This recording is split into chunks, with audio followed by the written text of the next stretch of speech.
Hi hello नमस्कार मित्रमैत्रिणींनो, मी संध्या तुम्हा सर्वांचं स्वागत करते साफसफाईच्या आजच्या आपल्या नवीन पॉडकास्टमध्ये. चला तर मग मंडळी, जास्त वेळ वाया न घालवता सुरुवात करूया आजच्या आपल्या चर्चेला. मंडळी, कारण मी तुम्हाला काल म्हटलं होतं की कालच्या पॉडकास्टमध्ये मी तुम्हाला म्हटलं होतं की मी एका गाऊनवाले काकूंबद्दल बोलणार आहे. तर आजचा आपला पॉडकास्ट आहे ना, त्याच अखिल भारतीय गाऊन समितीच्या अध्यक्षा टोनाली टिंडे यांच्याबद्दल असणार आहे. आता मला सांगा मंडळी, आपण सोशल मीडियावरती आहोत तर थोडं आपण प्रेझेंटेबल राहायला हवं ना. म्हणजे कसं, कपडे वगैरे व्यवस्थित थोडे नीटनेटके घालायला पाहिजे. कारण हू नोज ना, आपल्याला काय माहिती की आपलं कॉन्टेंट कुठले, आपले व्हिडिओ कुठल्या प्रकारच्या ऑडियन्सकडे जातोय, कुठली प्रकारची ऑडियन्स आपला व्हिडिओ बघतीये, ती ऑडियन्स व्यवस्थित आहे की नाही, आपला व्हिडिओ, आपले फोटोज, आपलं पूर्ण लाईफ कुठल्या गोष्टीसाठी, कुठल्या कामासाठी ते लोक गैरफायदा करून घेऊ शकतात, हे सुद्धा ह्या बाईला कळत नाही. जेव्हा बघावं तेव्हा उठसूट आपला तो एकच गाऊन घालायचा, मोबाईल स्टँडवरती लावायचा, व्हिडिओ रेकॉर्ड करायचा आणि त्याला आपल्या फणश्री काकूंसारखी कॉमेंट्री करत व्हॉइस ओव्हर द्यायचा. शेवटी काय, फणश्री काकूंची स्टुडंट आहे ना ही, त्यांना बघूनच इन्स्पायर झाली आहे. आता गुरु करेल तसं शिष्य तर करणारच ना. अहो टोनाली काकू, जरा गुरु पकडायचा होता, जरा एखाद्या दुसऱ्या ठिकाणातला पकडायचं होतं ना. तुम्ही पण कुठल्या लोकाला फॉलो करताय हो, ज्यांचं स्वतःचं नीटनेटकं नाही आणि तुम्ही त्यांनाच फॉलो करताय. म्हणजे तुमचं पण 12 वाजायला वेळ नाही लागणार. आता ह्या गाऊनवाल्या काकू पण आहे ना, काही वेगळा कॉन्टेंट दाखवत नाही. रोजचं आपलं ना, मी काय खाल्लं, मी काय जेवलं, मी कसं केलं, मी असं केलं, मी जेवण कसं केलं, मी कशी बसले, मी कशी उठले, मी कशी साफसफाई केली, मी धुणी कशी धुतली, मी भांडी कशी धुतली, एवढंच. म्हणजे ह्या बाईचा कॉन्टेंट तर आहे ना, एका क्रिंज व्लॉगरपेक्षाही अगदी वर्स्ट, अगदी अगदी बकवास आहे. असं तुम्ही जर तिचा कॉन्टेंट बघायला गेलात ना, तुमच्या डोक्याला ना असा हगवण लागेल. अजून ह्या एका गाऊनवाल्या काकूंची ना एक सिग्नेचर ओळख आहे. ती म्हणजे आता व्हिडिओच्या सुरुवातीला कसं बोलतात बघा लोक, आपल्या फिक्स इंट्रो, एक एक इंट्रो लाईन, पंच लाईन ठेवतात, तसं ह्या काकूंची पण आहे. अमुक अमुक तमुक तमुक देवाचं नाव घ्यायचं आणि माझ्या गोडताईंना, माझ्या सगळ्या गोडताईंना मन भरून स्वागत, असं तसं गोड गोड गोड ताई म्हणायचं आणि सगळ्यांना गुंडाळायचं. हे मात्र ह्या काकूंना ना चांगलं जमतं. म्हणजे कसं माहिती आहे का, सुरुवातीला ना, व्हिडिओची सुरुवात करायची, कुठल्या तरी देवाचं नाव घ्यायचं. कारण ह्या काकूंना पण माहिती आहे की ह्यांचा क्राऊड, ह्यांना जी बघणारी, ह्यांच्या चॅनलवर येणारी जी महिला किंवा ज्या व्यक्ती लोक आहेत ज्यांना बघणारे, तो महिला वर्ग मोस्टली वयस्कर वर्ग आहे. अशा एकदम खास्ट सासा बायका अशा आहेत. म्हणून ह्यांना चांगलं माहिती आहे, एखाद्या देवाचं नाव घेऊन आहे ना, महिलांना चांगलं गुंडाळता येतं. महिलांना गुंडाळणं खूप सोपं आहे. म्हणून ह्या व्हिडिओच्या सुरुवातीला देवाचं नाव घेतात आणि भोळ्या ऑडियन्सला ब्लॅकमेल करतात देवाचं नाव घेऊन आणि आपला फायदा करून घेतात. आणि ह्या बायका चेहऱ्याने दिसतात तेवढ्या आणि बोलतात तेवढा गोड किंवा सरळ नसतात. ह्यांना बरोबर समजलं की ऑडियन्सला आणि ह्यांना बघणाऱ्या महिलांना मोस्टली कसं गुंडाळायचं ते. आता असं पण नाही की ह्या बायकांची परिस्थिती, घरातली परिस्थिती वाईट आहे किंवा बिकट आहे म्हणून ह्या यूट्यूबवरती आल्या आणि धुनी भांडी दाखवायला लागल्या, असं काही नाही. ह्या अगदी एकदम वेल रिच, वेल एज्युकेटेड फॅमिली बॅकग्राऊंडमधून बिलॉंग करतात ह्या बायका. तरी पण बाबा काय माहिती ह्यांच्यावर अशी काय मजबुरी असते, ते यूट्यूबवरती असे विचित्र कपडे घालून धुणीभांडी करत बसतात. आता कसं असतं माहिती आहे का, कोण अंगप्रदर्शन करून पैसे कमवतो आणि कोण कसं असतं माहिती आहे का, एकदम सज्जन बनून पैसे कमवतं. ह्या काकूंना त्याच्यामधले एकदम सज्जन भोळ्या भाबड्याचा आव आणायचा आणि लोकांना आपलं वेड्यात काढायचं. अरे हो, मी तर विसरलेच. आणि ह्यांचा तो नवरा आपला बन्यासारखाच आहे बा. बन्या कसा दिवसभर घरात पडीक असतो, कामधंदा करतो की नाही काय माहिती, बिचारा मीटिंग सोडून बायकोचा कॅमेरा होल्ड करायला येतो. ह्यांचं पण आहे ना तसंच आहे. अहो काका नाही, ह्या काकू म्हणतात दादा म्हणा.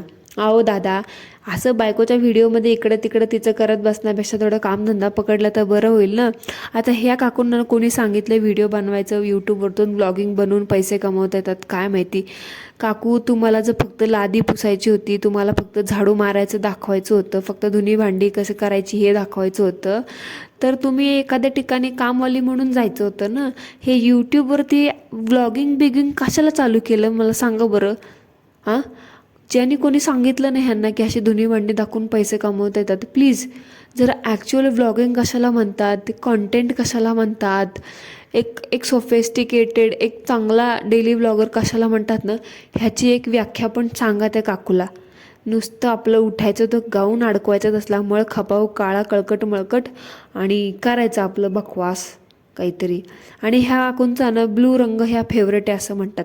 अहो काकू, ते तर दिसतंच आहे की तुमचा ब्लू रंग फेवरेट आहे. ते ब्लूच नाही, गडद हिरवा आणि गडद लाल, फक्त एवढेच रंग तुमच्याकडे. आणि हे 3-4 रंगच तुमचे फेवरेट आहे. कारण तुम्ही जे ना व्हिडिओ तुमचे जे मी बघितलेत ना ह्या दिवसामध्ये, ज्याच्यामुळे माझं डोकं दुखायला लागलं आहे, त्या प्रत्येक व्हिडिओमध्ये ना तुमच्या फक्त 2च रंगाचे गाऊन दिसलेत मला. आणि ह्या बाईचं गाऊनवरती एवढं प्रेम कसं काय, काय माहिती. महिलांना साड्या आवडत असतात, दागिने आवडत असतात, ड्रेसेस आवडत असतात, पण ह्या बाईला गाऊन आवडतात. मला तर असं वाटतं माहिती आहे का, ह्यांनी तर मध्ये गाऊनवरती एक पूर्ण व्हिडिओ बनवला होता की ह्या गाऊन खरेदी कसे करतात. कारण ह्यांना ह्यांचे ऑडियन्स विचारते म्हणे काकूंचे गाऊन खूप छान असतात. मला तर काय वाटते माहिती आहे का, ह्या काकू आहेत ना, ह्यांच्या यूट्यूबची इन्कम आहे ना पूर्ण हे आपले गडद रंगाचे गाऊन खरेदी करण्यावरच उडवतात वाटतं. कारण जे गडद निळ्या, हिरव्या, पिवळ्या अशा रंगाचे गाऊन बघून आहे ना ह्यांचं गाऊन प्रेम किती आहे ना हे दिसून आले. अहो काकू, तुम्हाला एक सांगू का, एक चांगली टिप आहे, ऐकून घ्या. निळ्या, हिरव्या अशा गडद रंगांव्यतिरिक्त ना खूप छान छान रंग आहेत. जरा ट्राय करा. आणि तुम्हाला ते जमलं नसेल ना तर आपल्या ती फॉर्म्युला आहे, नाही तर तुमची ती गुरु मावशी, तिला जाऊन विचारा, त्यांचे व्हिडिओ बघा, त्यांना जाऊन विचारा, ते चांगले सजेशन्स देतील की कसं कुठले रंग तुम्हाला छान दिसतात. आणि असे रंग आहे ना तुम्हाला एकदम छान प्रेझेंटेबल दिसायला पण प्रयत्न करतात. नाहीतर एकतर आपलं बसाडा, आपलं ते शरीर आणि त्याच्यामध्ये तसले ते गडद रंगाचे गाऊन, त्याच्यामुळं ना ते नेमकं काय ते कळतच नाही. म्हणजे ते असं फक्त हालतानाच तो गाऊनच हालताना दिसतो, बाकी तर काही दिसतच नाही. लिटरली एवढं बेकार दिसता तुम्ही त्या गाऊनमध्ये आणि त्या पूर्ण व्लॉगमध्ये.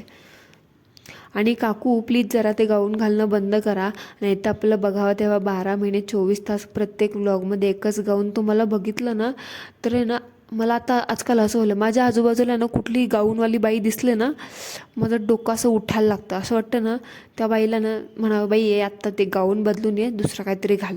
असं असं डोक्यात चीड व्हायला लागली आहे माझ्या.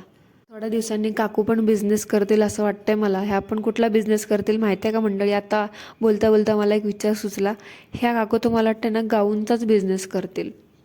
गाऊन, माझे फेवरेट गाऊन, तांजल टिंडे गाऊन. कसं वाटलं काकू, आवडलं असेल तर मला सांगा कॉमेंटमध्ये.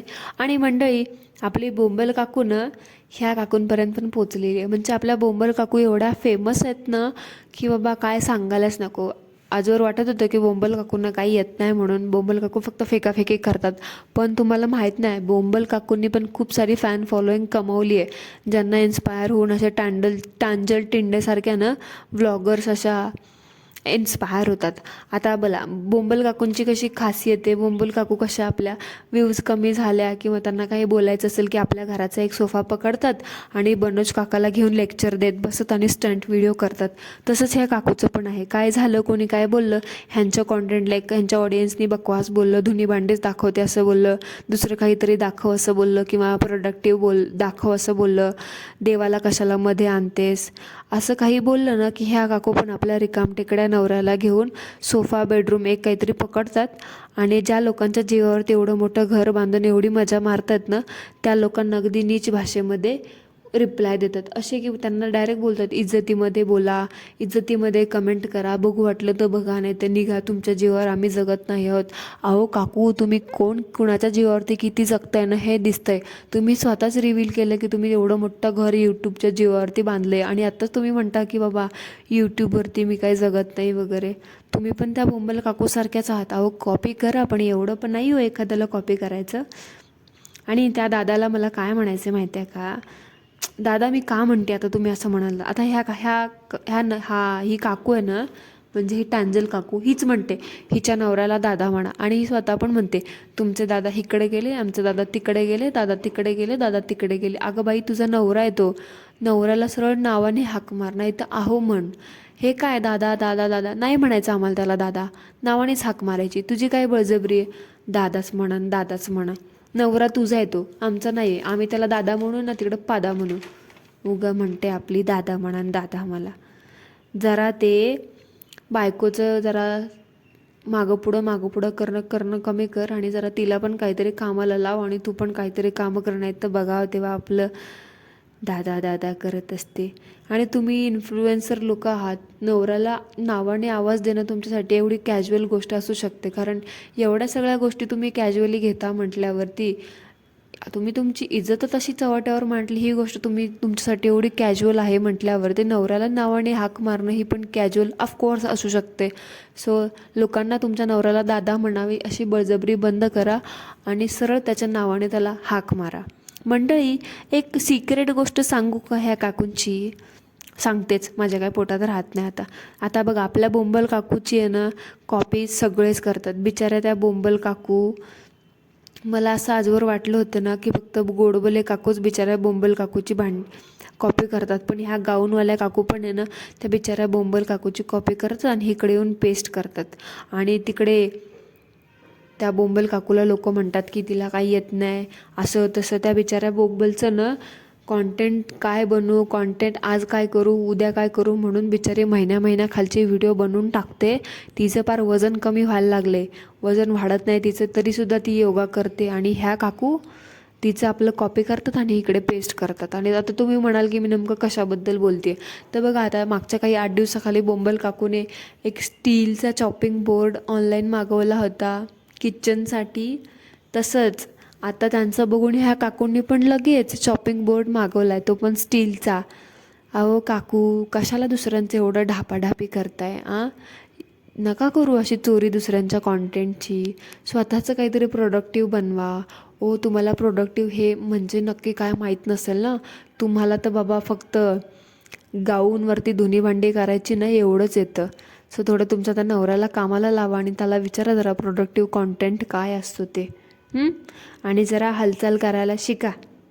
नाही तर आपलं ते स्वतःच म्हणतात की मला तेलाची ॲलर्जी आहे, मला ह्याची ॲलर्जी आहे, माझे पायच दुखतात, माझं हेच दुखतं, माझं तेच दुखतं. तर घरात वाकून धुणी भांडी केल्याने आणि फरशी लादी काढल्याने, फरशी पुसल्याने, झाडू मारल्याने ना दुखणी कमी होत नसतात. त्यासाठी ना पूर्ण शरीराची हालचाल व्हायला पाहिजे, फक्त हातापायचीच नाही. आणि काय तर म्हणे तुम्हाला तेलाची ॲलर्जी आहे, तेलाची ॲलर्जी आहे, मग आजपर्यंत तुम्ही खपायला पाहिजे होता. तेलाची ॲलर्जी काय नाही तुम्हाला.